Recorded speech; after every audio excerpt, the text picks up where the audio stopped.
right, y'all. Welcome back to another episode of Sip Tea with some Senpais. I'm your lovely senpai, Naira. Lovely senpai Kai. What's good? I'm Yahidi. And tonight, ladies and gentlemen, we're going to be starting off with a bit of nerd news because we're excited for some stuff. I mean, not cuss. I'm trying my best. So, first things first, Demon Souls, the remaster, has been released and everyone's losing their minds over it. It's great. Blue Point has been doing a pretty amazing job at doing the remasters for all these games that have been put out before. So Shadows of the Colossus and Demon Souls. And they've been knocking it out the park. And they've also been doing a bunch of cool stuff too by putting in secrets and things that people thought were going to be in the original game and wanted to be, but weren't in. But decided to put it in the remake. Like in Demon Souls, there was an armor in the original game that you could never get, the Penetrator's armor. They have a secret new game plus mission that you can do that now you can get it. It's super great. Wait, did you just say the Penetrator's armor? It's called the Penetrator. So there's called a con. Stop it! It's called a condom. Be an adult. I'm dead serious. There's a boss in Demon Souls called the Penetrator. It's a giant man with a giant sword. I bet. And his armor is the sickest, but they never let you get it in the original release of the game. So Blue Point made a little mission where you collect these clay coins. You have to find them all over the world, and it opens this secret door. And when you open it and you get all the coins, which I believe is 36, 36, you can get the Penetrator's armors that they made exclusively for the remake. It's amazing. And Blue Point, yay! I'm excited. Yay. Call it what it is, a condom. Shut up. Who's next? Okay. This is about 2 days late, y'all, but Sephiroth from Final Fantasy has made his way into Super Smash Brothers. I don't play Super Smash Brothers like that, but seeing the trailer, I'm like, yo, it's so good. It's so good. We all kind of lost our minds. It was funny because me and Aaron, we were sitting down. Like I said, I don't play it as much. Aaron plays it more than me, but he keeps me up with who's currently going into the game and everything. And he was like, "Okay, they're supposedly talking about a Square Enix person," and we were like, "Okay, I know the biggest tops is Final Fantasy and Kingdom Hearts," and so we were like, okay, it might be Sora, but if it's not, then it's somebody from Final Fantasy that we just don't know about. And then the trailer played, and I was like, oh, maybe I don't even play Final Fantasy. I was like, maybe it's an angel person or whatever. And all I heard was the dun dun. I was like, oh, I know this theme. My God, he's in the game. So, I don't think he's playable just yet. I think he's actually going to be playable sometime before Christmas. December 2020. Yeah, December 2020. So sometime within the month or two. But they will have a special video coming up on the 17th. That'll be dedicated to everything about Sephiroth in the game. So keep an eye out for that. Good. We finally have a release month. I don't remember the specific day, but we have a release month for the remake of the Scott Pilgrim game that they're releasing. Finally, I'm hyped. I'm whew. And of course, my boyfriend was like he is a huge like Scott Pilgrim fan, so he has all the books, and of course he played the game too many times, and he's super excited for it. And there's no way I can get out of it. He can't get out of Halloween. I can't get out of playing Scott Pilgrim. There's also the merge between recently we found out that Funimation and Crunchyroll pretty much merged. So I'm hoping to get more English dub on Crunchyroll because I'm sorry, but I don't like reading. I'm American. I don't like to, I don't what? Okay? I don't like to read. I'm gonna be honest, putting it out there. I'm not saying all Americans don't like to read, but obviously most of us don't. Just saying, putting it out there, okay? Jihad is And then definitely on the team. you said what? I want to say Jihad is definitely on that team. She can't stand subtitles, but I'm that person who watches captions in English.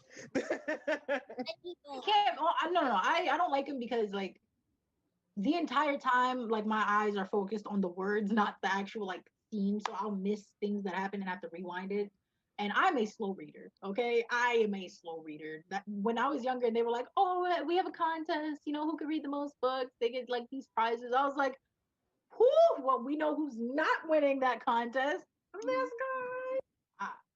I'm just excited. Okay, I honestly am for like the Scott Pilgrim thing.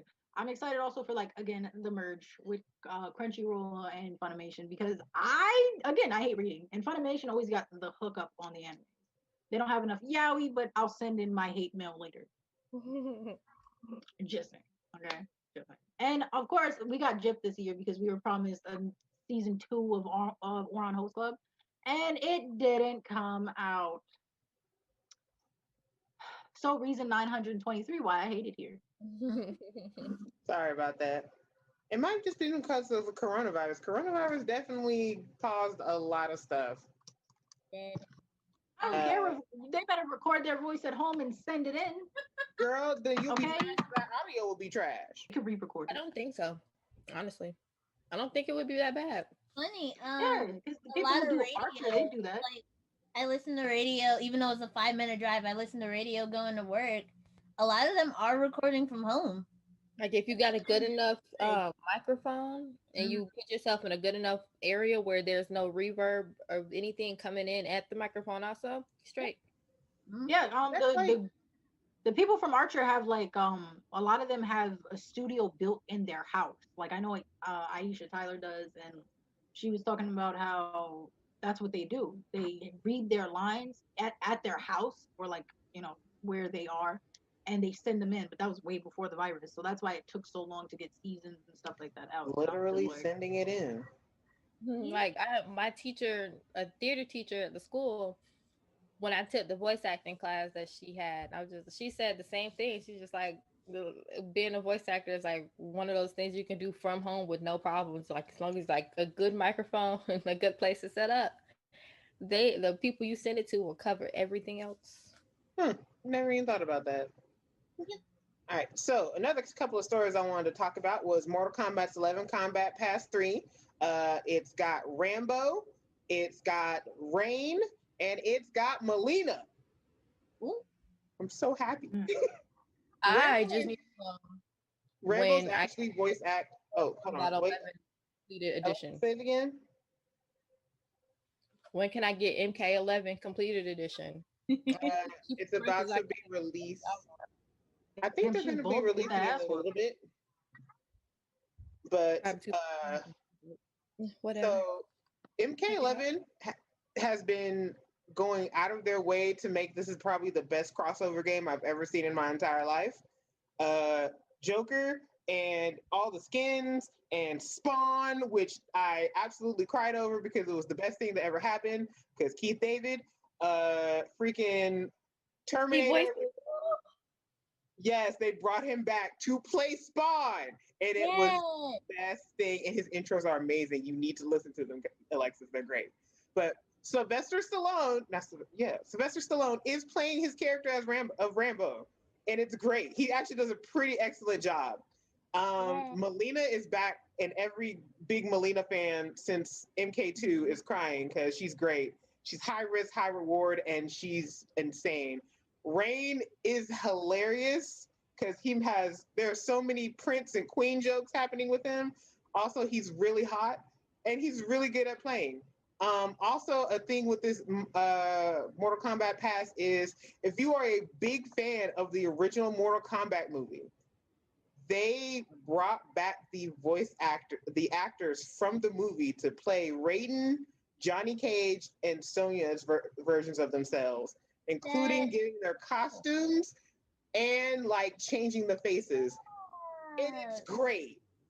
I was like, You have That basically the entire Mortal Kombat cast from the movie in the game now.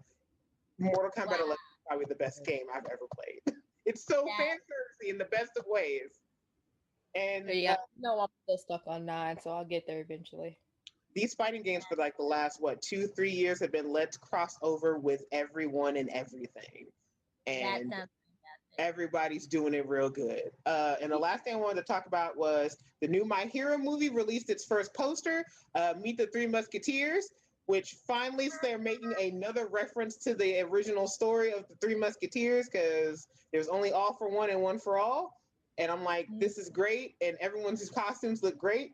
And Bakugo's name, his hero name, has been revealed. And it's Dynamite. I love it. I was waiting for someone to talk about it. I'm like, yes. I was definitely on team Ground Zeroes because I was like, that sounds so cool. But no, he still wants to be better and like All Might at the same time. So yeah, putting Might in your name totally makes sense. It's still cheesy though, Bakugo. I love it. Well, I mean, King Explosion Murder was just, baby, no. King Explosion Murder was a little, murdery. But yeah, Ground Zeroes was too cool and King Explosion Murder was too lame. Let's get there right there in the middle. Dynamite. I'm like, I love yeah. it. There's some black jokes that are going to be coming in, all from Americans. It's going to be hilarious. Oh, there's a meme of, y'all know the show Good Times, right? Yes. So they have JJ from Good Times, and they have him over a picture of Bakugo going, Dynamite! I'm like, stop! I'm here for it, even though I don't am watch too. My Hero. I ain't got there yet. Don't worry about it. And I'm going to go back to Kai and let her finish out her thing, and then Alexis, and then we've got one more story. Okay, so for mine, it hasn't even been released yet, but Netflix is in the works of making a live action Winx Club.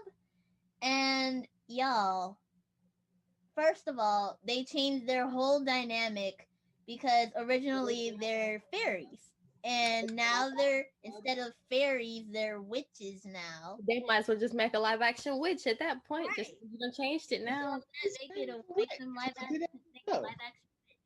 But the issue is, for one thing, they completely whitewashed all their minority characters. So if you watch the show, you got Flora, you got Techna, and like all of them except Musa. For like 2 of them, I think.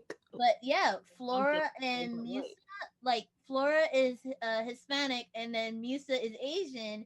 But they don't have any Asian or Hispanic people in there. They're all white. And you have Aisha, or whatever her other name was. Was it Layla? I think it was Layla, something like that. Yeah. Like, cause she was black on top of everything else. I'm just like, yeah, but getting bad. But this was just like, y'all need to stop. Just stop the production from even starting. I feel that way about the Spider-Man game that was just released, the Miles Morales one. His mom did not look like a Puerto Rican. She did not look Hispanic. She looked like a Caucasian lady that speaks Spanish, and I had a big problem with that because I was like, even in like the Into the Spider-Verse movie, like she looked like a Hispanic, and I'm just like.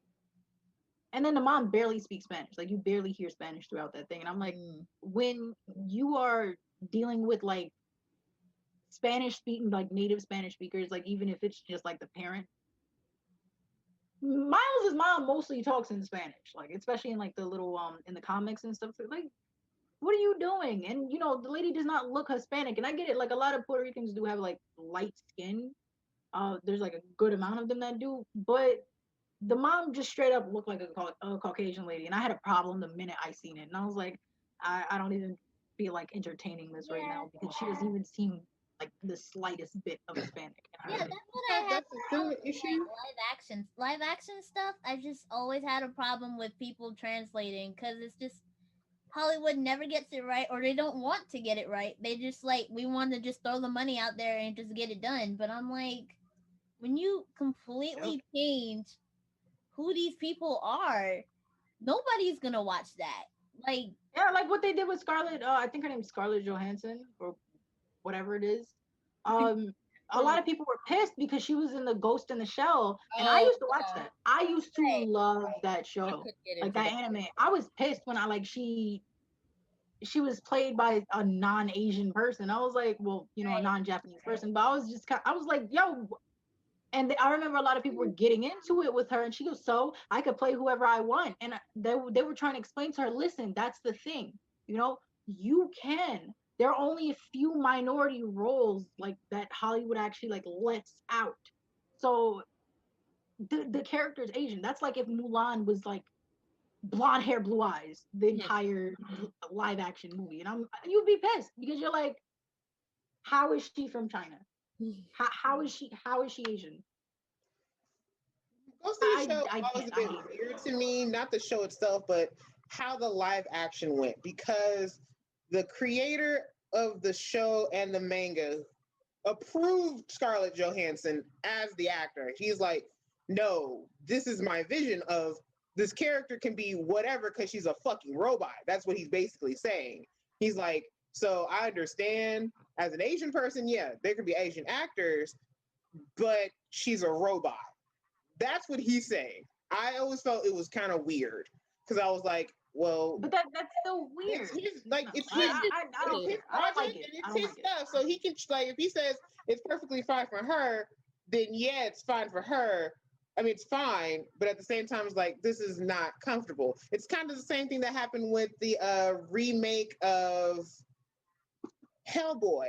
They whitewashed an Asian character, or was it Asian washed or something? It was weird. I think there's a white character that they turned Asian, and white people got mad, and you were like, "Shut up!" Wait, hold on. This is one of those things that piss me off. Okay, because they'll be like, so like the same people who are like, so what? So what if she's not Asian? Like, so what? And then these are the same people who got mad because if I'm not wrong, it was the Little Mermaid that they casted her as like a black woman, and everybody was pissed, and I was just like, what happened to who cares? Like, you know, like I just don't like it. The double standard pisses me off. Notice how it's not a problem when it's convenient and when everything's like representing you the way you want to. And I'm just like, with that same argument, they wanted to argue that, you know, the character from Ghost in the Shell was a robot. I was like, Ariel's a mermaid. She's not even human. Why do you care what she looks like? Exactly. Like, that's something I don't like. Like, I can't get on that. And I get so pissed when I'm like expecting a character to go after. That's like if Storm was white. You would everybody would be pissed. They be whitewashing her a lot. Not even going front. Or at least they're lighting him. They keep lighting her. Yeah. What's the word? They keep making her lighter, and it's not great. Yeah, that's what I wanted to talk about. Like right quick with the Wings Club. Over the years with Aisha, the black girl, they've had like so many changes with her. Like, she used to be like not as dark as me, but close enough to where she's like, nowadays, the last cartoon I saw them in, she was like, you hide his skin tone, or a little bit lighter than that. And I'm just That's a huge jump. Yeah, like you can't even tell that she's black anymore. She looks just like the rest of the girls, and I'm just like, y'all are awful. You know, this is why, like, when I was watching, so when I saw the live action, first of all, they don't even have all the girls on there. They have 5. There's supposed to be 6 of them because they don't have Tekna. So I was like, how do you not have Tekna? Are you stupid? I gotta be honest. I feel that same way when I was watching Luke Cage on Netflix, the Luke Cage series. Mm-hmm. It was sad, but this was this was literally the only time in my life I've ever watched a movie. Watched a show, and there was predominantly minority cast. And I don't like that because I'm just like, you guys already sit here and most of television and magazines and stuff like that is not, they don't show enough minorities. Like, I felt the same way every time I would see a brochure when I was signing up for college. They'd be like, oh my gosh, we have 6 Caucasian kids And there's always that one Asian and that one Black and that one Muslim kid. And you're just like, So I'm like, this is not enough. Right. so diverse. You So, know, like so people diverse. lost their minds when the new Ninja Turtles came out and then they made April O'Neil black. But then someone showed me, no, April O'Neil was always black. And in the comic books, April O'Neil is a black woman. And then they changed her to a redheaded white woman. And that's what everyone's known for decades. But it's wrong. It's the same thing with Betty Boop. Betty Boop was a black woman and based off a black woman, but everyone knows Betty Boop as this white woman. Yep. Here's the thing. It's not even like I feel like it should mostly be minorities and stuff like that. I just feel like it's what people don't understand is minorities don't really get represented. And that's why I was so excited when like the Into the Spider-Verse came out. Because I was excited because first of all, people only recently started to realize that being Afro-Latino or Afro-Latino was a thing. And I'm just like, finally something like that is out there. And then you have the nerve to take that little bit and mess it up by making his mom look Caucasian. And I'm just like, you guys make it so obvious that you're not okay with darker skinned people. And it really gets on my goddamn nerves. Like it eats me up. So I don't blame, like, even though I don't like Winx Club, that bothers me, and that is one of the reasons why I can't watch a lot of I shows. had I don't trust Netflix with live action adaptations of by anything. season 6, and then after that I fell off. And I was just like, well, We'll have to probably maybe one day we can sit down and just watch a couple episodes of the show. But oh my god, there's so much wrong with that show, especially as it gets older over the years. You're like, oh my god, why is this still in existence? Well, I mean, it's slowly dying anyway. Because I think the live action they may as well just killed it. But anyway, next news. So Alexis wanted to talk about Debo's actor. oh, well, not really talk about because I don't know names of people. I could look it up, but at the same time, I'm just trying to make this quick. Found out the actor who played Debo, he died like a couple days ago to a day ago. Hurt every part of me Right. because on top of everything else, my mom gave me the nickname Debo. So I'm just like, hold up, I'm connected to this now. It hurts more. And then It hurt my feelings, yo. I loved him. I was just like, he was a giant bully, but I'm like, I can't even front because at this point, I basically was to my siblings as a kid. So whatever. But also, I'm gonna add on. I don't know her name, but there's some black actress who was in Cinderella who played the stepdaughter. I know her name. I know who she's talking about. I don't know her name. Whichever, the live action Cinderella with Brandy in it. Yeah. Yeah, she like the black lady who played one of the stepdaughters. She died. Wait, what? Yes, she died also. I think like a couple of days or so before the actor who played Debo. And I'm like, I should really look these names up, but I know I'm not. Well, I'll put them in the. Please. I'll put them around the video and their names. I found out both of those, and I'm just like, y'all gotta hurt me. Yeah, Kyle, put it up. I'm sorry. I loved him, and like, I can't. I love that man, especially because if I'm not wrong, I believe it's him. I'm pretty sure, but he played in this movie where like he was like a drag queen taking care of a little girl, and Big Rain. That movie touched the fuck out of my soul. Mm-hmm. If I'm not wrong, it's him because I seen that same name in that movie, and I was like, oh, he killed it. I want to see this movie. But I was so sad because I was like, yo, I fucks with him. He was in I Friday. hate when people I like die. I'm so mad. He was in Friday, and then one of my favorite bands did like his own parody of Friday. It wasn't called Friday, but his music video was like based off Friday, and they had Devo, and I was like, oh shit, it's Devo! They actually had him in there? They had him in there. I was like, because they had him playing. Yeah, they actually had him playing the bully and everything, and I was like, yes, I feel all of this. I will put I promise y'all, I will put links somewhere around the video. But and the last thing we wanted to talk about, the end on a happy note.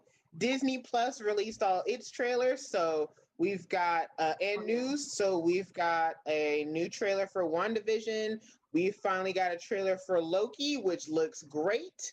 There's a trailer for Falcon and the Winter Soldier, which also looks amazing. Let's go, Anthony Mackie, who also recently did an interview talking about how there was way too many white people on set for all the other movies. He's like, there was a lack of diversity in Disney when it came to doing the Marvel movies.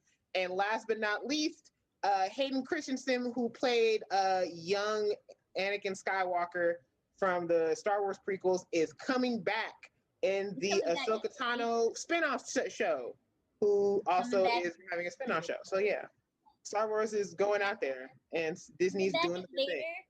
It's not part of the official trailers, but it is Disney news. Princess and the Frog is getting its own TV show. Please let her be human the vast majority of these episodes. I want it to be Anika. I need her to reprise it. Yes. Also, they canceled DuckTales. I just found that out. I was pissed. Oh, okay. What? That was one of the best reboots I've ever seen. How dare you cancel DuckTales? I'm sorry. I just canceled DuckTales. It take away everything. Good. This year you know sucks. what? This is ending on sad notes. Yeah, it really is. Netflix has been wilding lately. Can't trust Netflix with any kind of like reboots because they had to cancel. They didn't cancel it, but the original writers came on to do the live action version of Avatar: The Last Airbender, and I think maybe last month or so they left the project with Netflix. And I'm like, that sucks. And I also just got I'm just side-eyeing Netflix for that live action adaptation of Cowboy Bebop, and I'm like, if this turns out horrible, I'm kicking all y'all asses because Cowboy Bebop is the shit. How don't you fucking fuck that up? I'm sorry, that was a lot of cussing. Forgive me, people. Please bleep me out. But yeah, it's crazy, and I hope things get better from here. Well, it seems like TV now is just dedicating to, hey, here's a bunch of nostalgia. Because, oh my god, Animaniacs, y'all. I just watched it. It's time for Animaniacs. Yes, that's also a great reboot. Good job. Good job, Hulu. Well, on that note, we're going to take a quick break, you guys, and we'll be back with our next topic. Welcome back, y'all. Next up, we are going to do some driving stories. Whether they be fun, not fun, or in the middle. I guess mine will be in the middle. So my funniest driving story was when I learned to drive on the highway. I had only had my license for, I'd say, maybe about a month or two.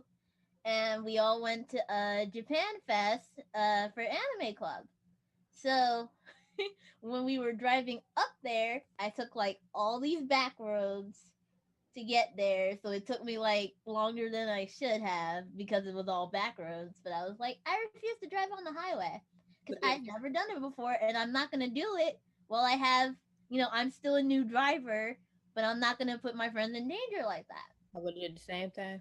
Right. And so then we went to Japan Fest. We had fun and everything. Oh, Japan Fest is a convention that comes to Georgia once a year, and they celebrate like Japanese culture, animes mixed in there and all that. But anyway, so leaving Japan Fest, I told my GPS, and I remember putting it in my Google Maps, don't take the highway. And she was like, okay, we're not going to take the highway. And I was like, okay, I'm going to go back the way I came. Got on the main road, and I was like, okay, we're getting ready to go back home. And then it was like, make a left. And I was like, okay, me thinking, oh, this is just a normal street. I see the highway. I can't turn around. Oh, God. So I had to drive on the highway with my friends for the first time. And our friend Oreo was like, it's okay, Kai, you got this. And then, of course, he fell asleep at some point. And I was just like, my passenger fell asleep, so I'm standing by myself. But I made it home 3 hours later. You're going to hate me, Kai. Because that almost happened to me one time going, I think somewhere. I was, following the GPS, and I automatically, think usually had it on to avoid highways and everything else. It took me down our main road to take us to the highway and other places. And I saw it take me to the right where it said, get on this way. And I'm like, nope, I'm keeping straight. But then I know the first time I was on the highway, I was a year into my license. Because I was determined not to have to do it anytime soon. So I was putting it off as much as I could. First time I was with my sister, with my mom, and my sister made me drive back. So that entire freak out was vocal. I'm just like, nope, the entire time. And then the first time by myself, I was still just as vocal, freaking out. I almost killed myself because I at one point looked down, didn't see I was too close, like coming up too close, too quick to this truck in front of me, and immediately pulled, like swerved to the left and got in the other lane. Didn't even look. So I'm just like, oh my God, I could have killed me and other people. Right. But it was like, I guess at that time I was just like, whoop, swerve over there. There was nobody coming. I was just like, good. Yeah, I have blind spot mirrors. If y'all don't know what blind spot mirrors are, you have your general side view mirrors on the outside of your car, and you can get these tiny little circles. Those are your blind spot mirrors, and you put them in the blind spots so that way you can see. And the mirror curves out like this, so you can see everything that's actually behind you. I don't even use the mirrors in general like that. I'm just like, I have them, and I still forget to use them sometimes because I'm like, I'll try to merge, but I don't know why every once in a while I forget to actually look behind me, and I'll try to merge into the lane, and then I'll hear a car beep beep, and I was like, oh, I didn't see you. I'm so sorry. But yeah. So I hate driving. I kind of know how to drive, but I hate it. I'm that person. Look, I'm the passenger that Kai hates because I'm the one who falls asleep in the passenger seat. I'm the one who has their headphones in. That I like to stare out the window while we're driving past things. I don't want to pay attention to no one else but me. Why do I have to worry about all you Negroes? I can't stand it. I know my way around the state already as it is, and I've been here my whole life, and I'm just like, I can't tell you nothing. When I'm not driving, I was always the one that stayed up with, because whenever my family used to take trips and stuff, somebody would always have to stay up with my brother when he drive, because he's diabetic. We got to watch his sugar and everything. But literally, my mom and all my sisters would go to sleep, and so I'd be the one that's always up. So I'd stay up with my brother and keep him awake and everything. But what's the name? So, but at the time when I was on the highway with Oreo and them, it was like, I wasn't mad. I was just like, I was panicking because I was like, my cheerleader fell asleep, and so now I have to suffer by myself, and I'm just like, why? I'm just like, if I'm gonna be on the interstate of any sort going anywhere, somebody has to be in there with me, hopefully, and they can't go to sleep on me because half the time I might need them to keep me awake, because I have almost fallen asleep driving before on the way home, one too many times. Right. I'm just like, this is not for me, which is what half of my thought process is. I don't think I can drive for over an hour with no like straight, unless it's like maybe a specific time of day and or night. Other than that, I need somebody to stay awake with me to keep me up, and also to keep me from panicking over the GPS, because I'm supposed to be looking at that and driving, because I don't go anywhere without my GPS on, because I don't know anything, which is a shame. But so I want to tell y'all a story about when I first drove a highway. We and my mom had dropped my sister off at college in Albany State. But my mom had gotten us up so early so that way we could get there early to drop her off. I think we left the house at like 5 and we got there by 8. So we stayed there for a couple hours and we decided to leave at like 12. My mom was dead tired, but she was like, look, I need you to drive the 300. It's a straight shot. You're going to just drive it for like 30, 45 minutes while I catch a quick nap before. No. No, I was like, what? Huh? By myself? You're gonna fall asleep? What do you mean? You know I don't drive. You know I what? Huh?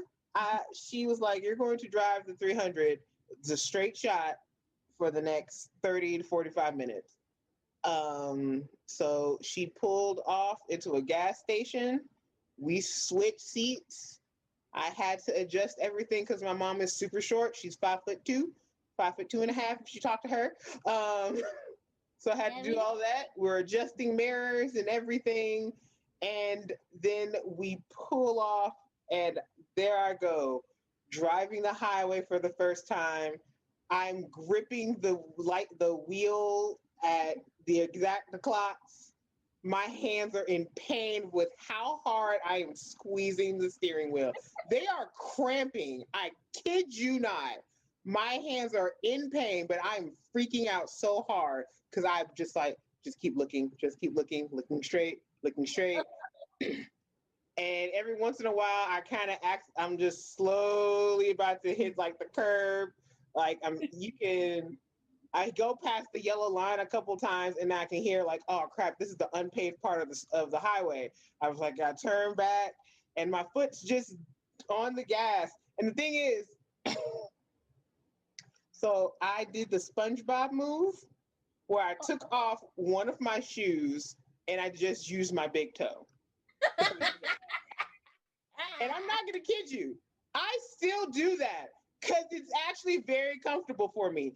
I don't like regulating the gas with my foot because I freak out. So I'm going to press that gas really hard and then I'm going to hit the brakes very hard because I'm freaking out. With just my big toe, it makes it so much easier. It's just like, oh, just press it a little bit because I have less to regulate with my big toe. So I'm over there. She's half passed out in the car. And she's like, Nair, I need you to calm down. I was like, shut up, mama. And so like, you put me in this position. I'm freaking out. I drove the 300 for a nice hour and a half. And then we pulled into Valdosta State college. And she's like, okay, it's time to switch. It took me like 2 minutes to let go of the steering wheel. My hands were that cramped and that in pain. She was like, come on, Aaron. Just like, she had to like help me slowly get my fingers off the steering wheel. I was crying. I was like, the worst experience ever. I hate you. No, I mean, trust me. What's the name? Aaron was the one that taught me to actually drive. Like, I had my permit before I met Aaron and everything, but I never had a car to really practice in until I got to college. And then I didn't really have anyone to teach me, so Aaron taught me how to drive. And trust me, even the practicing of driving can get on your goddamn nerves.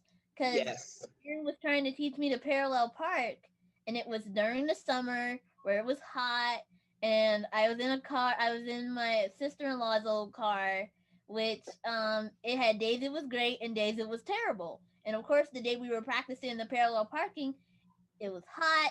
The AC wouldn't work. I was sweating and I was mad. And then I was on my cycle at the same time, and I really just didn't want to deal with everything.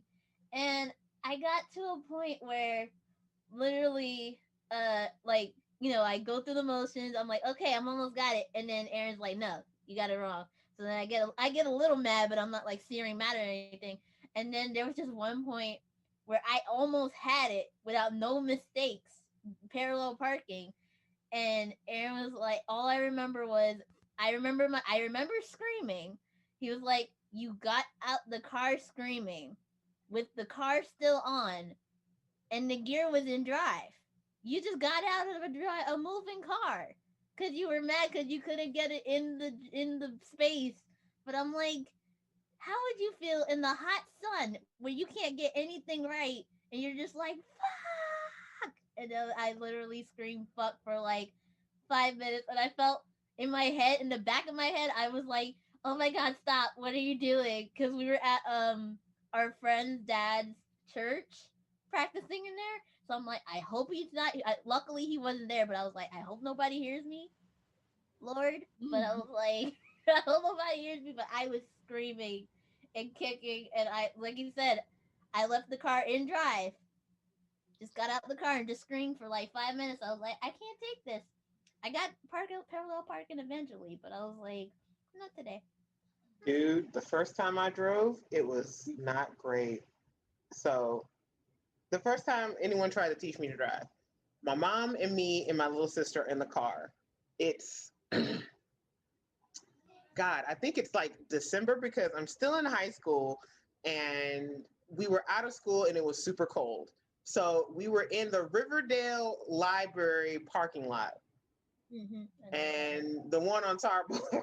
So and it's empty and I think it's a Sunday because, yeah, it's a Sunday because there's no one there. So we're driving the loop. I'm just practicing driving the loop around the parking lot, going in and out. And it's okay for a while. And then I run up on the curb and there must have been some kind of sharp piece of metal on the curb. It hit the tire and it blew out the tire. So we were stranded in Riverdale. At the time, the buses weren't running, so we didn't know that exactly. So we're walking, and the bus stops, our signs are still up. So we sit there and we wait, and we sit there in the cold for like 2 hours because it was just freezing. I mean, and we didn't have a car anymore at the more time because I had busted the tire.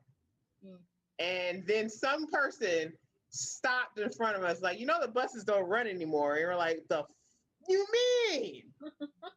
So we're walking back, and none of us have cell phones. I don't even know why, but none of us had cell phones. So we ended up walking into this little cul-de-sac that's next to the library, and there's some old man fixing his car. And we asked him, can we use his phone? And he's like, sure, no problem. And we were like first my mom had to call AAA. And then she was like, do you know a number to a taxi company? And he's like, no, but I can take y'all home. So his wife came home and she had an SUV. So they drove us back to our house in College Park, our apartment in College Park that day. And we had to have AAA come and take the car back over to our apartment. But yeah, because I wasn't paying attention, I ran up on the curb and left us stranded for like 2.5 hours. And I could not have been no older than like 15 or 16. So that actually like ruined me driving for like a good couple years until the highway incident. And then that was the next time I actually drove. Rain was going to ruin it for me because I had started trying like learning how to drive in high school. And I think one of the first instances my mom had me drive on the actual road, it was sprinkling. I'm just like, no. I was panicking and it was known because I'm just like, I don't like it. I don't like it. I don't like this. I don't trust it. This is Georgia we're talking about. It was sprinkling, but there's no telling if it was going to harden up or not. And I was just like, yeah, no. We didn't get far. We didn't get far at all. Pulled over and she drove. I'm just like, yeah, nah, don't do that again. Yeah, it was funny. And then that same day where I was mad with Aaron and parallel parking, we got a forecast of rain, but it was like clear as day when I was like mad or whatever. But then later on that day when I calmed down and practiced again, all of a sudden it was like clear as day over me, but then you just see big giant fat darkness, not even dark cloud, darkness. Sephiroth was just coming over like, hey, here's some rain, and then it went whoa. I was like, oh. Time to go. That's a rain story, but still, I'm just happy Aaron was like, nah, it's raining, I got it. I was like, oh, okay, I got it. I'm just good because I wasn't gonna do it anyway. Right. No, I know one time I was with Yash and I dropped him off at work and I was supposed to pick him up. I got there. It was raining by the time he was done. It was raining harder and I'm just like, yeah, I'm not driving. Take a bus. No, they drove us back to their house because I was staying over there for a couple of days. I was just like, that's it for me. it was raining too hard for me personally in my comfort zone. I'm just like, mm-mm. Nope. I've But never they knew that driven in the anyway. They were just like, yeah, I'm driving. It's fine. So, it's not happening. I've never drove in the rain, and I refuse to. I mean, I refuse to drive in the rain. Same thing with driving at night, because I know I'm a sleepy bitch. So, no. And I also have astigmatism, so that makes looking at car lights weird. It looks like they always have a kind of a flare on them. So it's the look at them like through a distance is really hard to look at. But no. Mm. So I want to say like 2 years ago, not even, 2 years ago, my mom went, I believe, to Alabama to go see some family with my granddaddy. And she left the car here. And I was by myself for like a week. It was great. I needed to go to the Family Dollar that's up the street from my house. I didn't want to walk because I'm a lazy bitch. So I was like, Mom left the keys. I can drive up the street. That's fine. And you know what? I did it. I backed out. We lived kind of on like a top of a small hill. So I was able to get the car down perfectly fine. I didn't hit the curb or anything. I drove over to the Family Dollar perfectly fine. I parked. It was a little crooked, but thankfully I didn't have to parallel park because I can't do that. You're better than me, Kai. And everything was fine. I was able to come out of the parking lot, merge onto the little street, turn, get home, and I'm like, this is great. This is awesome. Then I get to the front of my house and I have to go back up the hill. And I have realized I had driven too close to the street. So like the street that goes towards the Family Dollar is traffic's going this way. And then the traffic going to my mom's house is this way. I'm on this way. And I've driven too close. There is no curbs to sidewalk. It's literally like street, little grass a hill, then my fence line. So I have to roll the car back so I can do a big turn to get up the driveway. The neighbors across the street are outside. And so I'm just trying like 4 times to get up, just to get the car to turn around so I can get up the fucking hill. I finally was able to get the car upright without any cars like coming by. And so I could get up the hill. Me not paying attention, I was coming up, but I didn't realize how I didn't turn the car back around. Like turn the steering wheel back around all the way. So we're halfway up the hill and the car runs over the concrete of the driveway and hits the grass. But there's like a bit of like an inch or so between the grass and the concrete of the driveway. So it hits the axle underneath the car. And I just hear this metallic thump. And I'm like, the poor dear. The poor dear. I have to roll it back out again. Go over the thump again. Straighten the car out. Go back up. And by the time I'm doing that last go back up, there's this horrible grinding sound that I'm hearing. I don't know what it is. I was like, what have I done? I've broken my mom's car. Drive up, park neatly. The neighbors across the street clapped because at least I was able to get the fucking car up there. Fuck them first because I think they were laughing when I totally hit the curb. And then my mom comes home like 2 days later and I don't tell her what happened. She's like, what did you do? I was like, nothing. Then she has to go to work and the grinding sound happens again. She's like, what the is that? I was like, I don't know. I was trying to drive the car up the hill in the driveway, and I kind of ran into the dirt in the grass, and so I think the curb hit underneath the thing. And so she was like, "Okay, I'm gonna have to take it to a mechanic." They're like, "Oh, your axle's kind of broken," and I'm like, How did that happen? "How'd that happen?" She's like, "It looks like there's some debris stuck under here, some concrete." I was like, "Oh, this is." So like, this day, we've never gotten it fixed. The car still runs fine. It just makes that horrible grinding sound whenever you just drive it. And my mom's like, "You're gonna pay for this," and I'm like, "I know." And I don't drive my mom's car anymore. She's like, "You can't drive my." No, you can't drive anything. Why do you keep destroying my car?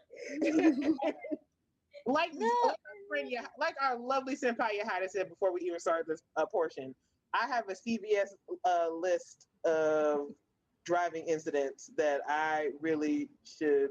If I have a license, they would take it away from me. I hate this. Dude, I mean, I'm the same way. Like, okay, I can't drive. I don't like driving at night anymore. For one thing, I'm slowly developing this thing where light glares just bother me in general. So I do have to go get that checked. But what's the name? It's even worse.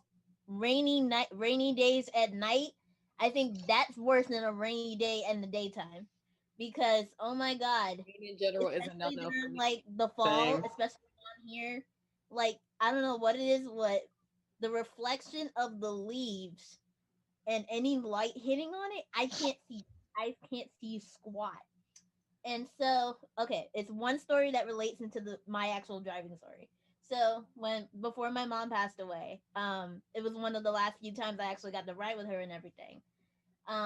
My mom was coming down my brother's driveway one day, going home or whatever, and my brother has a really steep hill.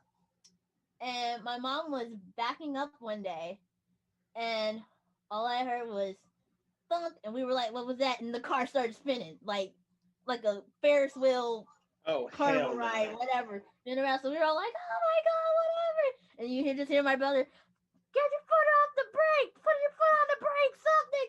And we were just screaming, "Ah!" Until the car eventually stopped spinning. And from that day, I was afraid to learn to back up.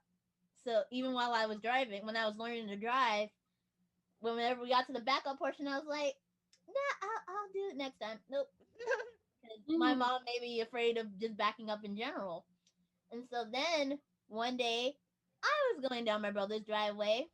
It had just started to rain. I was like, "Yeah, it's the rain, it's whatever." But I was coming down his driveway, and he has a really bright LED light that usually is supposed to, help you see. But it was raining, and he had leaves all over the ground. I couldn't see a thing, and I was backing down the driveway, and the grass had blended in with the leaves, so I couldn't tell either one apart. And all I heard was the thunk, and I was like, "Oh my god, no!" So I got stuck under there, and the only way, and my brother was like, "Why didn't you try to drive forward?" I was like, "I did, but half of my car is on the concrete, and half of my car is in the mud. So I don't know what you want me to do with that."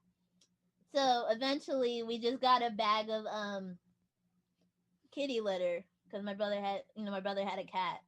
So we got the kitty litter, and we put it underneath the back of my back tire that was stuck in the mud or whatever, and that's how we got it out. But I was like, "Oh my god, this just sucks." Look, I like driving for the individuality of me not having to wait on people. But other than that, I hate driving. So don't blame me there. I'd rather take a goddamn Uber. Hell, my way to drive is public transportation, everybody. The bus. I can't do buses. Like that's too much time wasted. I'm just like, yeah, I'd rather just go through this panic attacks that I'm gonna have driving. Right. If I really need to like buses, or maybe I'm used to it.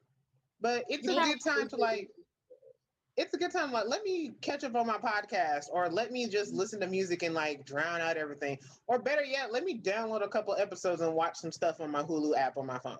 Like Yeah. on the bus, it's actually pretty nice. It's creepy to do the bus when it's late at night.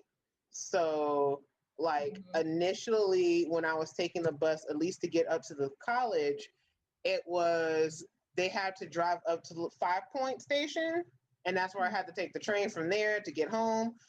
No one should ever go to 5 Points after 7 p.m. There are nothing but drunks and homeless people and drug addicts, and it is dark because they don't have almost any street lights, and it's uncomfortable. So yeah, thankfully they got a bus that like stops in front of the school and goes to a nicer, brighter, less drug infested station, but you know, it still creeps. But Yeah. Driving's a mess, y'all. And all I know is, look, if you're gonna drive, take your time learning. Cause I only had to learn fast because everybody else in my family was like going to school, and I had the last form of transportation left. So I was like, let me learn how to drive, so I don't have to wait on people anymore. And so I was like, okay. But honestly, just take your time. Even learning wise, don't rush on it if you don't have to. Or Cause you're not comfortable because I yeah, only had to rush mine because, well, it wasn't rushed because I started trying to learn in high school. But anytime I was trying to continue learning, something was wrong with the car. My mom didn't want to do it. And I was just like, all right. So up until about 2.5, 3 years ago, because I've only had the license, I know 2 years now, I something like that. And I hadn't driven half of anything else after high school. So I was just like, at this point, I am the oldest of four and the last to get my license. I'm just like, screw it. I don't even know everything I need to know because I had only practiced parallel parking once with Yash years ago. So I hadn't done it again after that point. I practiced reverse parking the night before I went to go take the test, mm-hmm. which was a terrible idea because the even funnier part about it was just like, that's the one I did the most recent. I failed it by a little bit and only by a little bit, but I passed parallel parking with no problems. I'm just like, what is this Yeah, logic? like what's the name? I didn't. The only reason I didn't pass my first drive, because I took the test twice, but the only reason I didn't pass the first time was because first of all they cheated. They had a bush. We were coming out of an intersection, and they were like, okay, go. But there was a giant bush that basically almost touched the road. So they should have cut it back from the way, like, it was like this. You had the stoplight here, but the bush was like out to here. So you Oh, can't see anything. And I'm like, I'm looking at the street light that's above the bush because I'm like, I don't want to try to turn and then get sideswiped or whatever. So the only reason I failed was because I went to the stop sign and just froze. I'm like, I'm not freezing. I'm just waiting on when I know it or I feel I know I'm safe. They're like, yeah, but what if people were behind me? I'm like, I'm like, then they still have look to at wait. them or go they around can wait. or y'all can go around me. I don't care. I Y'all was want just like, do what you gonna do? I don't know. Not till I know I can see what's happening. No. yeah, not till I know I can see what's happening. And now that DMV is gone. So I And know. on that note, and the note that the first time that I ever got behind the wheel of a car is I backed up into a garage door. Uh, on that last funny ass note, we're gonna take another break and we'll be back for our last segment. I'll see y'all later. And we're back. Hi, hello. Next topic is the most craziest, most outrageous thing you want to achieve. Um, I guess I'll start. I guess I don't want to, but whatever. Because I don't really have anything. If we're being honest, I think the crazy. Well, I wouldn't even call it crazy. I don't have anything. I just know in my mind, I'm like, I have nothing against being famous, but I don't want to be known. It's That's really it. Because that's why I like the voice acting thing, even though I'm not it's not here for me. I know it's not because I can't change crap. What if you decide to be like, I'm one of those famous keep peep characters you see like in the background, but I'm in every movie? Like that black I guy want to who's be an always extra. a That's news like the anchor closest in I've every ever movie he thought about. in, but he's always a news anchor. Everyone's like, nigga, I know you. I'm just like, that's a goal of mine. I'm just like, if I was to ever act in anything, I want to be an extra because at that point, because of cheerleading, I know I can at least do movements and generally be okay with that. It's when you add words onto it that kind of start to mess it up. I can do the movements. The words could take some time, but I think I can be an extra. That's all. That's all. The thing is, I kind of wanted to do that too for a while, but it was like during Supernatural. I was like, if I ever become an actor, I just want to be one of those people who's killed in the first 10 minutes of Supernatural. That's it. I was like, that's all I want. I don't even, you don't have to like know my name. You don't even need to put me in the credits. I'm just, you give me like 5 lines and then the monster of the episode kills me. That was like I could go to end that happily. That'd be the only piece of my acting career. I guess closely related to that. Like acting wise, I don't want to be the main star, but I do want to be like one of the close background people. Like, I have nothing against the background. I'm like, did I make it in to some degree? And I'm just like, can you see my face? Can I point it out somewhere? Yeah, like. Can I be one of those people that say, "Oh, mama, look at me! I'm in that movie. That's my scene." You know how they filmed what was it? Civil War. At the school? And I'm just like, look, there's the part of the school. I was too excited. I was just like, girl, I didn't recognize it. You don't know how hard we all went in when we all saw like that's the main hall right there with Civil War's at. Look at Bucky and look at the King of Wakanda. I just like, why couldn't I have been a spectator on the balcony for it when they filmed it? I know our friend. We were all there at the movie, and we sat there to the credits. And when they showed Clay, we were all lost our minds. Like, yes. So I was just like, look, there it go. I was like, yes, bitch. No, none of us was there. Right, none of us were there, but we represented in the area where Robert Downey Jr. stood. Yeah, I worked where they had cameras going through. You can see through the screen. Right? I work in that little small store. All of it. Yes. But no. What's the name? I'm glad. Like that's what I love about Flaming Ace, where I do my voice acting. I'm not a main. Well, I won't say one series I am a main star, but on another series I'm a background character. But I like the background character more because she doesn't have to. She has personality, but she's not like main star personality where she has to have an opinion about everything. I'm like, no, I'm the cute, bubbly one. Where I'm ditzy, so I don't have to have as much of an opinion about something. Okay. You know what another goal is? I want to be one of those people who gets to press the button that lets all the explosions during a movie go off. Yes, I know that requires me to have years of technical training. I just want to press the button. Just like have somebody else set it up. Oh, you press the button. Yes. Part of me also I have the same thought. I'm just like, I have nothing against being a part of something because I helped put it together or something or another. Because my cousin, when I was still taking classes for my theater minor, one of the classes I took was costume design. You know, one of the assignments was you have to actively do the costumes or be a part of the costume process for either the play that was happening in that semester or that dance recital thing they were also doing that semester. And I'm just like, all right, cool. I have nothing against that. Because I'm just like, I'm actively a part of it. But as long as nobody tells anybody who I is, I'm just like, we're good. Like, just don't put. I did always want to be a ballet dancer when I was younger. I still dream about that. Then I realized they have ugly toes because of it. And I'm like, Right. No, mine was I was too big.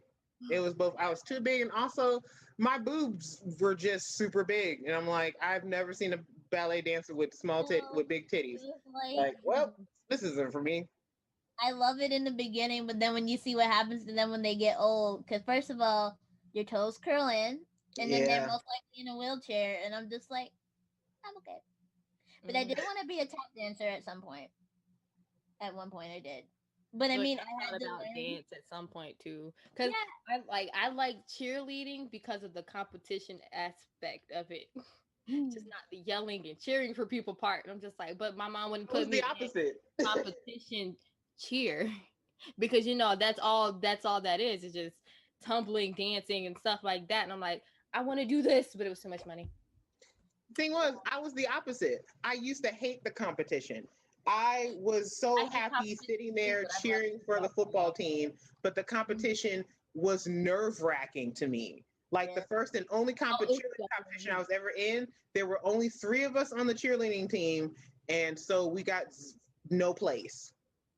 Wow. So yeah, that also just like, so competition is trash, and I never want to do it again. Yeah, I wanted to do cheerleading, but I was too overweight for the class, and then what's the name? I didn't have the flexibility. I have it now, but I didn't have the flexibility then.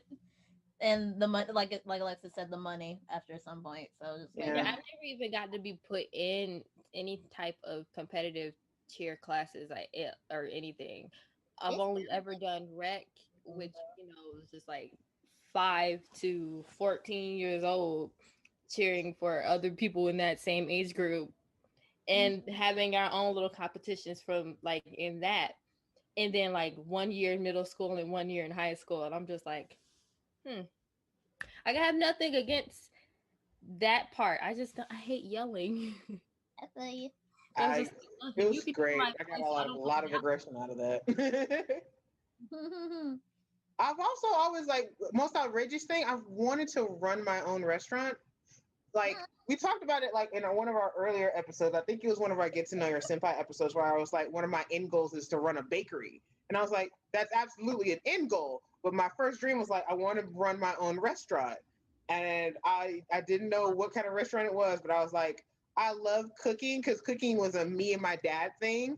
So we cooked together, and I was like, I would love to cook for people, things for people. But then I started to like watch cooking shows and all that stuff, and I was like, wow, running a restaurant is exhausting, and I don't have the energy. But I still want to run a bakery / ice cream shop, and I'm like, that feels less hectic than an actual restaurant. So let's go over there.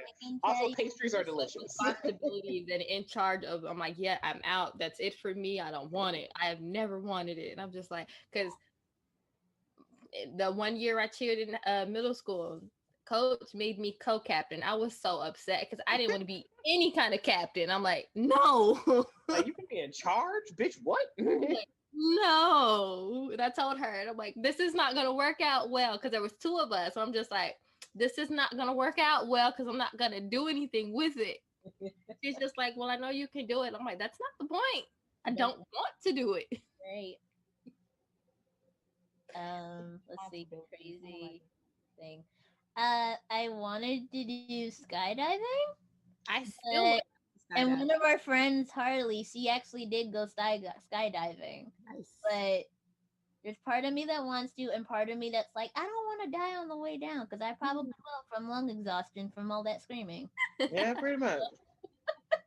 I refused to do bungee jumping. I was like, I think Kevin Hart made the joke, it's too much like lynching, and I was like, yeah, so that's why that's always uncomfortable to me. It's the rope. Yeah, I would skydive for a bungee jump. I'm like, yeah, I don't trust that. Nah, I don't trust the rope. I'm like, I don't care how many ropes you put on me. If one of them snaps, I will never jump ever. And on top of, like the snapback too. And I'm just like, there's no telling where this gonna swing me. And I'm like, no, I ain't doing it. Don't put me out there. I kind of do want to like go in the ocean. Just kind of want to like do scuba diving or deep sea swimming, or better yet, I kind of want to swim through a coral reef. I love the ocean. It's terrifying, but so cool. Finding Nemo and not want to go in the ocean. saw that thing with the eyes, the fish with the glowy eyes. I was like, nope. I know that he's pretty deep down there, but I'm still like, nah, I'm okay. I did see that video that someone had. Either, and I'm like, yo, I can't even take myself out of this. But the scuba diving part, I'm just like, because you know the shows, that show was it 100 Ways to Die? Yes. That was one of the deaths because they came up too fast, so their blood had like too much oxygen or something in it, and it was just they had to go to. I mean, yeah, that's an actual legitimate thing, and I'm like, yeah, so I'm like that right there, and I'm just like, because it's gonna be me. Like, it's gonna be me because I'm gonna be that dumb person who went up too quick, and I'm like, I'm sorry, I panicked. That is the issue. I need to stop. I need to calm down. And I was like, but I really want to go swim in the coral reefs. I think they're so cool. I already know. If I went scuba diving, I'm gonna panic somewhere down under the ocean. I'm just like, I also want to like go to Hawaii, but it's not an outrageous thing. But damn it, I want to go live in Hawaii. Shit. Well, I want to live on a beach, man. That's my dream. What do I want? The best day? I had a beach if I had $1 billion. You ain't ever gonna see me work.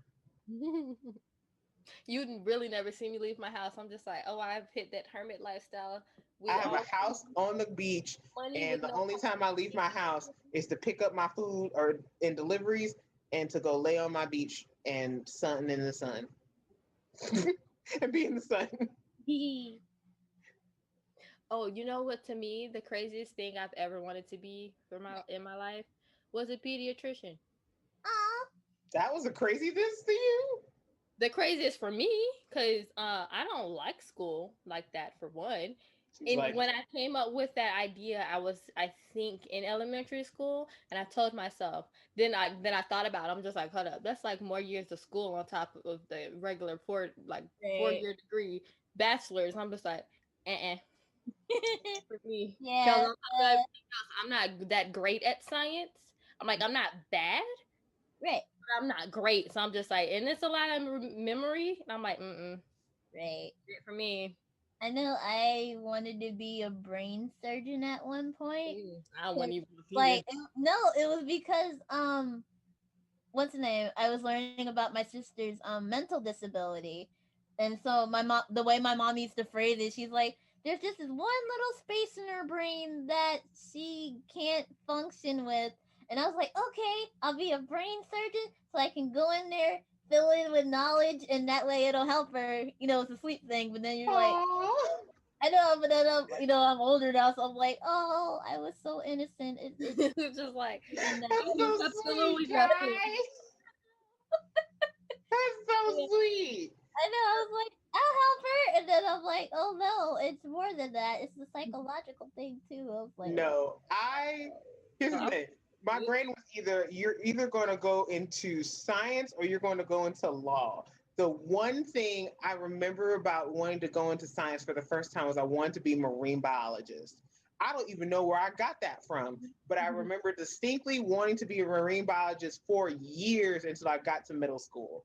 Then after that, I got really into crime shows. And so from there, I remember I wanted to be a prosecutor because I had watched Law and Order. And Ben Stone was the ADA at the time, and I loved him.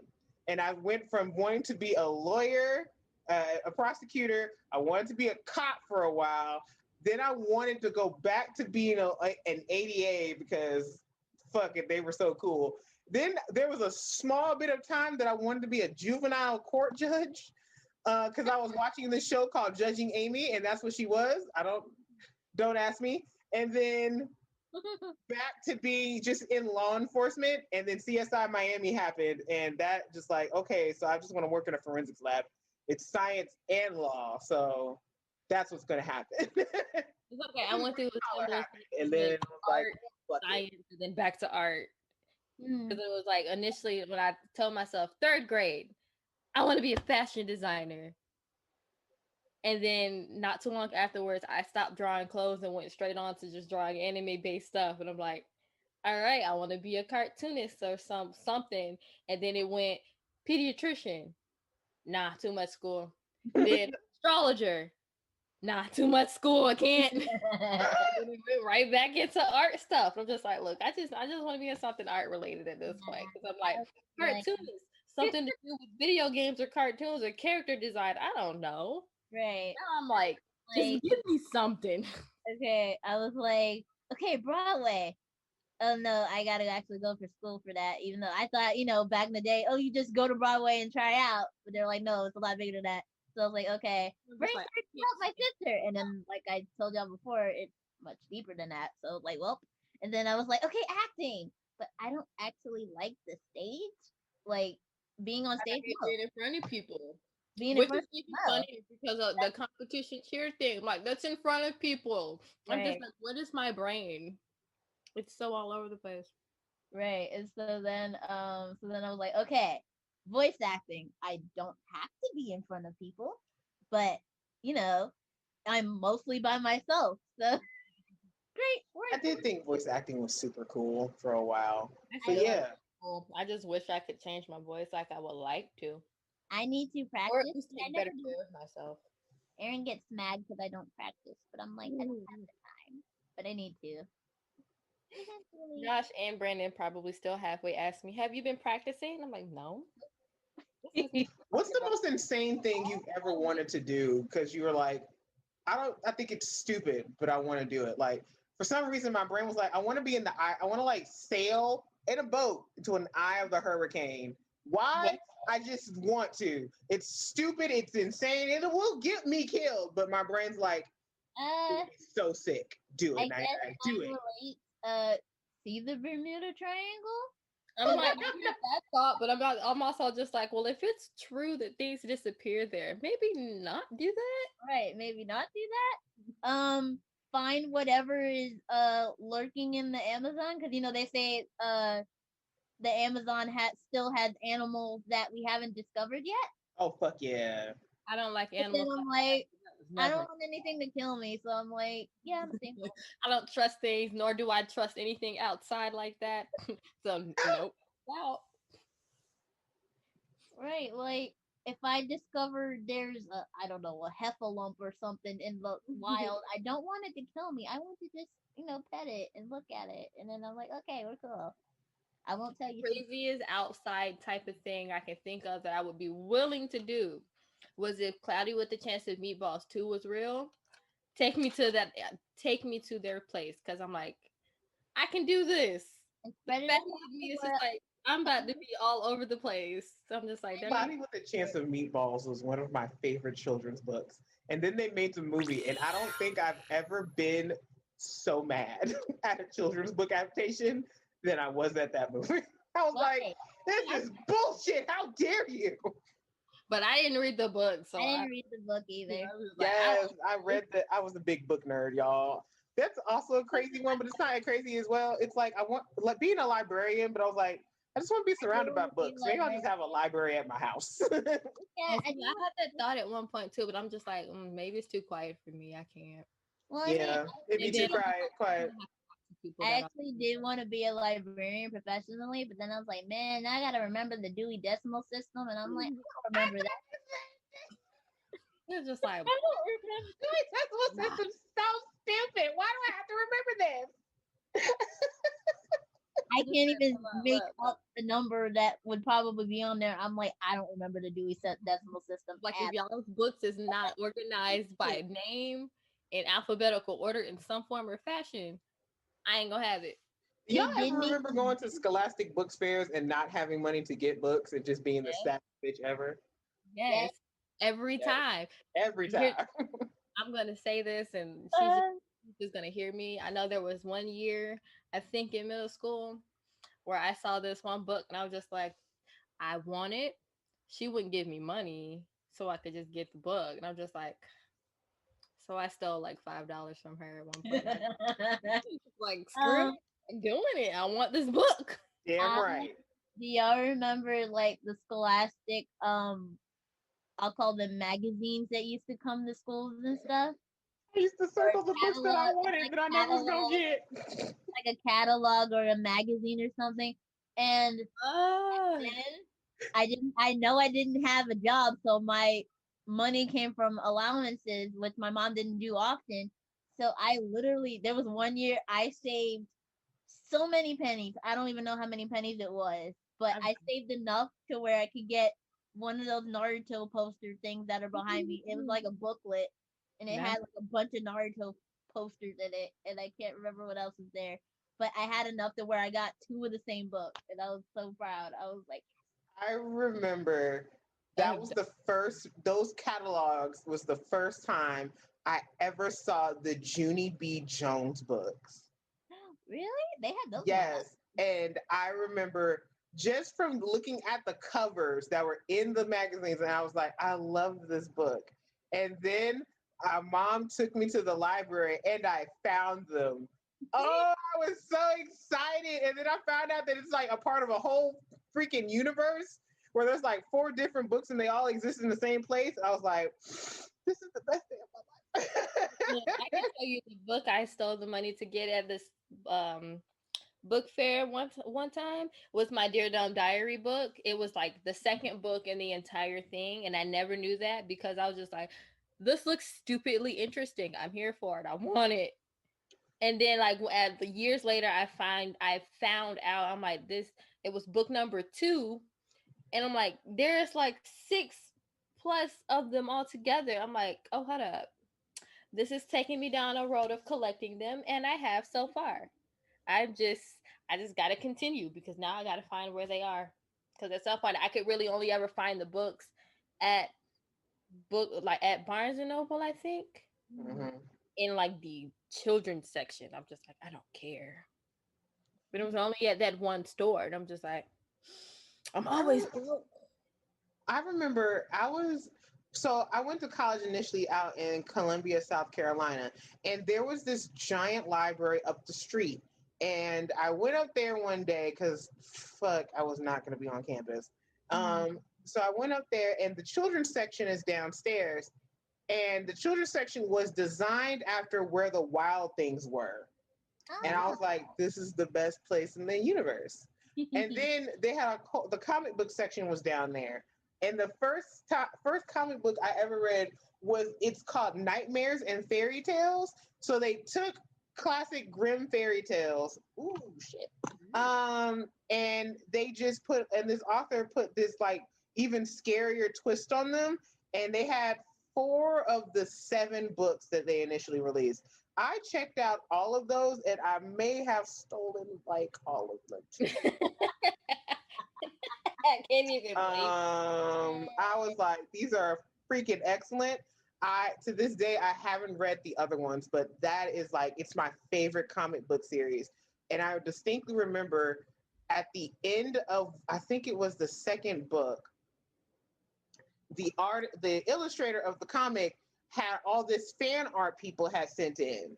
And one of the fan arts was a full page thing done by the guy who did the art for Invader Zim. And I remember it distinctly because I was like, this is amazing. Jose Vasquez. Yay. And I was like, oh, this is so cool. And then also that was the same place I actually read my first time I read Bleach, which I also was late checking in. I didn't steal those. I was late checking it in by 2 months. I was that nerd. I was like, let me get these books. That was also where I read Coraline for the first time. I remember distinctly there was an Indian restaurant across the street. I went there, I ate lunch, and I sat there the whole time and I read the entire little book of Coraline because I had just watched the movie and I was like, this is fucking great. But yeah, we got completely off topic. Yeah, we did. It's all that's the best kind though. We just like say, fuck it. Stupid stuff we did, stupid stuff we might have did, it all relates. I mean, we did some stupid stuff. I'm over here admitting to crimes, literally. I mean, please, FBI man, arrest me for stealing library books. Thanks. Selling candy out of Walmart before as a kid, but I knew what I was doing. It's just like, she's not gonna get it for me, and I'm just like, not at all. My mom was like, I'm just going to drop you off at the library or Barnes and Noble, and I'm gonna leave you there for like 3 or 4 hours because I'm not buying you books anymore. You just go through them within like 3 hours. So you know what? No, just stay here.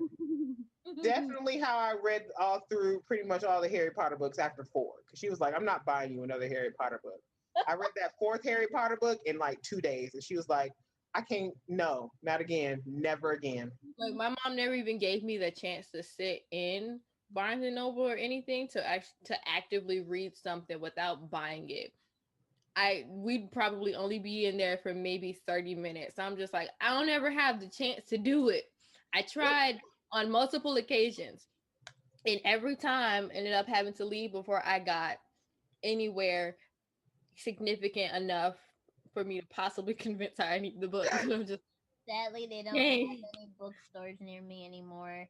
We used to have a Barnes and Noble, but they closed it down, and now it's Harbor Freight. And I'm like, but I need my books. But now I have to go either all the way to Griffin or all the way to Mount Zion, Marietta or whatever. The thing was, we always had a ritual. Like, if we went to the movies, after the movies let out, especially in the afternoon, we go to the Barnes and Noble right there next to it because you're like, Mom's like, I need y'all to calm down. So she dropped. So movies, Barnes and Noble for like an hour or two, and then home. Maybe Taco Bell. Half of why I couldn't sit in Barnes and Noble like I wanted is because she always had my siblings too, and they hated books. So they were just like, can we get in and get out, get what you're getting, let's go, because they did not want to be in there. It was my mom definitely was. My parents were both encouraging of reading books all the time. My mom definitely is. It's just my siblings were not having it. Yeah, I remember one time when we first moved down here to Georgia, all of my siblings were down here too.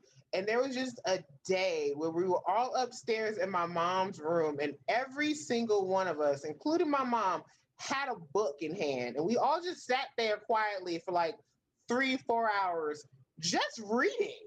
And it was like one of the nicest times I ever remember. We were all just in there. Everyone had a different book about different things.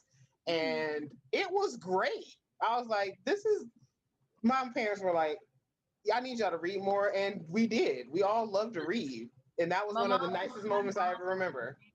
Same thing, but I'm telling you, we maybe get 30 minutes in before my siblings were just like, no.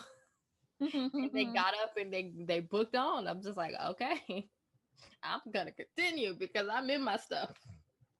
Yeah, my family used to we always had like, what's the name? Once I read through all my books, I would go like my aunt's house, whatever books she had. I'd be like, hey, do you have any old books that you're not reading anymore? So I used to just read the books from there. But my mom always encouraged reading, but my sisters didn't read as much. But I was like, you know what? I'm okay with this because I get a whole library to myself. Pretty much. I remember I was at a family reunion and I think I was like trying to read something because I just didn't want to be around people. And I read the Amityville horror book. Ooh. And I was like, okay, I'm just read this. And there are just times where I will find a random book and I'll just like in the middle of doing something, I was like, fuck it. I was in the middle of a biology class and it was like in middle school.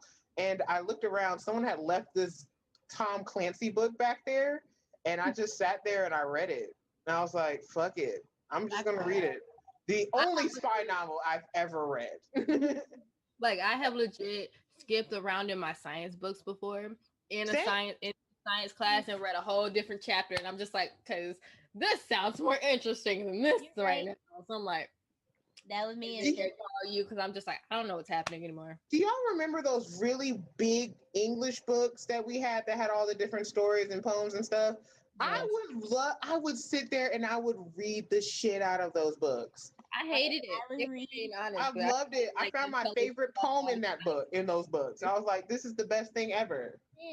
Like, let me browse through and find the different bull that's going to interest me, and then we'll talk.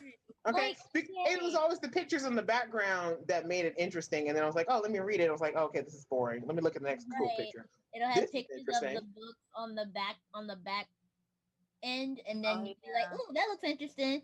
So I don't know about y'all, but back then I used to just do whatever assignment I had to do quickly so I could read whatever else. I would go to sleep. Yes. outside of that because I was like, I don't want to listen to this same story for like a week straight. I want to read this other story that we're probably not going to get to. It's weird working in the bookstore because I see sometimes I see books that are like, okay, this is super interesting and I want to read it. Other times I'm like, why are y'all reading this? I read this back in middle school, like in 6th grade. Like Things Fall Apart. I read that I read that in middle school. The Giver. I read that in middle school, and also I was like in college when I found out there are 2 sequel books to that, and I was like, wait, there's a sequel to The Giver? But I'd had to reread The Giver, and I refused to do that because I don't like how it ended the first time. I'm just like, this is too open-ended for me. I need you to tell me did they live or did they die? Which one? Right. Like, And then I find out there's sequels. I'm like, oh, so they do live. And I was like, oh, that's great. And then the movie happened, and I was very. I watched it one time because we were required to watch it for a class. It was one of those movies that you're very disappointed in. Like this. Oh, just what the fuck is this? About this? the one that came out fairly within the last 10 years, right? Yeah. Where they made him a teenager. And I'm just like, hold up, this is not right. It's just like, it's already wrong. I don't want to watch it. Right. I was very disappointed. Also, so the year the Beowulf movie came out, the animated one, we had read the story literally like 3 weeks before the movie came out. And so my teacher went to go see it because he was like, maybe it'll be pretty good for the kids. He's like, I would suggest that none of you ever go see this movie. It is so bad. And I remember he's the same teacher we had to read Frankenstein. I hated that book, but the movie was pretty good. And we also had to read and watch The Crucible. And it was the play version of The Crucible that we had to read. And I was like, okay, this is great. The movie's boring as fuck. You know what got me in high school? Of Mice and Men. We read the book, and then like once we finished reading the book, we watched the movie, and I'm just like, why would you put me through this? Right. We did that for The Great Gatsby, and I was like, yeah. I never read the book because every time we got around to it, like they never had enough editions for everybody, and they wouldn't let us share. And I'm like, why is that so stupid? So we never got to read it. And then I didn't read it until I went to college one day, and I was like, fuck, everybody's read this but me. Let me sit down and read it. The Great Gatsby was weird. I liked the book. I liked the visuals of the movie. I didn't like how they told the story in the movie. Well, that depends on which movie, because the brand new one. The original one was actually super good and very on point. The one that they released, like, what was it, 1960, 1970? Yeah, I just remember the guy who plays Jack McCoy was in it from Jack McCoy from Law and Order was in it, and I was like, oh, that's cool. But the remake they did with Leonardo DiCaprio, I was like, it looks like how I see it in my head, but how y'all wrote this movie was not great. If that makes any sense. Like the visuals for the new one was like I was so here for the visuals because bright and colorful. It looks amazing with the green theme all over it, and I'm just like, this is nice. But yeah, it was like I think they were trying to like fast pace the story too on the new one. I'm just like, this is weird because I know I've seen the first movie. I'm just like, I like that pacing. That was a nice pacing. It didn't feel fast or anything. And I'm just like, then the new one, I'm just like, we are already here. When I'm just like, hold up. What? That was me with The Outsiders. Cause the funny thing was I saw the movie first and I loved the hell out of the movie. And then I read the book and I was like, oh, it's probably gonna be great. And then I was like, oh my god, this is so much more depressing than what the movie gave off. Why would you do this? So like there were 3 movies. That was Big Fish. For some reason, every time I watch that movie, first off, I cry because it's a great movie and it's sad. But every time it always reminded me of my favorite poem, The Road Less Traveled. And I don't know why. The Romeo and Juliet movie, the one with Leonardo DiCaprio, I hate that movie. And I also hate that play. I think that whole idea of Romeo and Juliet is stupid. The play is stupid. Pedophilia on top of everything else too, but You're right. The Leonardo DiCaprio one was like, I think my favorite because I'm just like, I can get into this slightly modern type of thing, But at the same time, I think it was also just Mercutio who was there for me, and I'm just like He was him. fine. Let's not even Yeah. front. He was fine. Yes. Can't even But gonna when I lie. think of books and movies like together like that, I think of Their Eyes Were Watching God.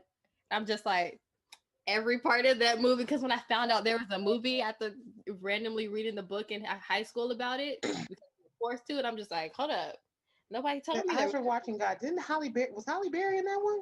Yes. Okay, I And did. black dude with blue eyes. Michael Ealy.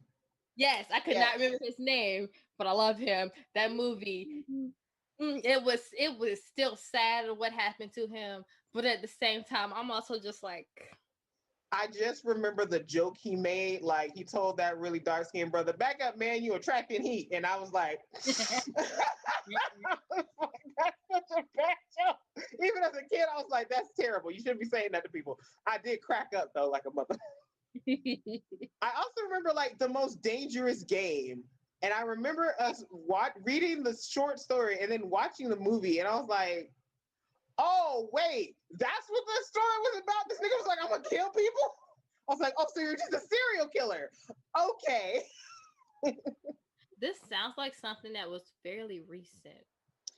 No, I think there's a lot of people who base stuff off the most dangerous game, but I remember the movie had came out in like 1986. And it was a pretty old movie, and it was a short movie too. It wasn't like more than like 45, 50 minutes. But I know people use that concept for it a lot. I see that. So I've got To Kill a Mockingbird and Anne Frank in my head now, and I'm just like, well, those were some movies. Right. To Kill a Mockingbird. I never read the Anne Frank books though, because I was just like, I don't know. That was too depressing. If that's just like journal entries, and I'm just like, yeah, no. Watching the movie is more than enough for me. It's This is it. Oh God, there was this. I don't know if it was To Kill a Mockingbird, but there was this story I remember reading in high school that left me just feeling kind of sick, because it was the story of this girl. She was a slave, and her son. She was like the white daughter of a slave owner. Basically, she was like half white, but she was so light skinned she could pass. She had I think you know what I'm talking about. And she had a son, and who was also was so white, basically, you couldn't tell he was black. And the baby, and she switched her baby with her master's kid. And I think it was one of the first times I think they were talking about using forensics and like blood stuff in the story. I can tell you what I was thinking about when you said there was slave owner, and with a slave, that rape baby happened, but he ended up taking the baby in because she was so light, and raising her as like a personal servant type of person to his fully white daughter, called the black girl's name was Queen, and I think the whole movie was like called Queen or something, because I know it had Raven Simone in there as a kid, where she I think I know what you're talking about. Girl at one point as a kid, which it got stupid too, because Raven, she's clearly brown.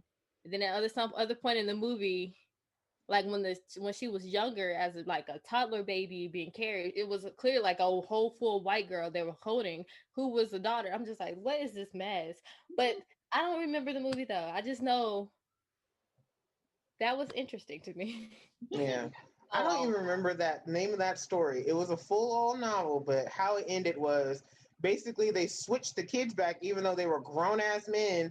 And so this black kid who had been basically raised as a white person his entire life was basically turned back, basically made a slave again. And this white kid who was raised as a black child his whole life as a slave had to come into the life of being a white person. It was, I don't know why, it left me conflicted and very mad. And I was like, I've never been so in my life. The whole concept just sounds so confusing. It was old. I think it was definitely one of those stories. I don't remember. Not by Ernest Hemingway, but someone else who was Ernest Hemingway's friend back in the day. I do remember liking Ernest Hemingway in high school. His stuff was pretty great. Yeah, I like this stuff too. Was that a poet or was that a writer? I think he was a writer. Oh, I remember he liked to go to Cuba and drink a lot. There's a whole drink named after him. There is. I just thought about it. I was like, yeah, there is. But anyway, we went way off topic, but we'll call that section book love because oh my god, broken down to pieces. All right, ladies and gentlemen, thank you for tuning in to another episode of Sip Tea with Senpais. We went off road and we went crazy, but it was great. So I've been your senpai. It was a good thing Yahida was not with us then. Yeah, she would not. She was like, also Yahida doesn't like books, so it was nice to, talk about books. We love you, Yahida. Don't get mad. I've been your mediator senpai Naira, who can't drive. Hi. Chill, senpai. He likes to see y'all. Bye-bye. See y'all. And we will see you guys next time. Have a good night and stay safe out there. Go vote. Go vote.